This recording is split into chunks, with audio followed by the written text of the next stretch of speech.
Boli páračke sme robievali.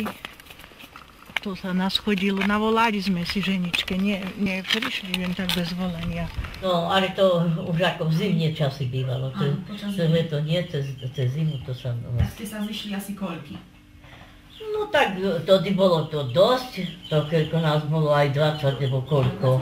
Periny sa nedali tak chytro nachystať, to bolo, veľa sa nachystalo perín.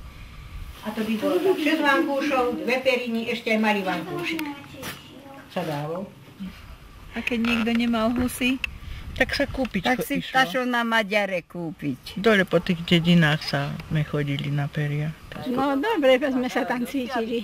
Do polnoci sme párali piera, potom prišli chlapci s harmonikou. Lebo to potom po páračkách prišli mládenci, za dievkami tancovali a piera sa rozhadovala, a čo no.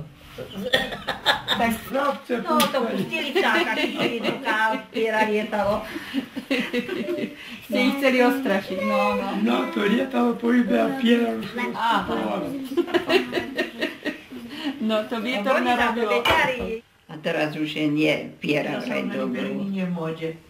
No, teda umelina.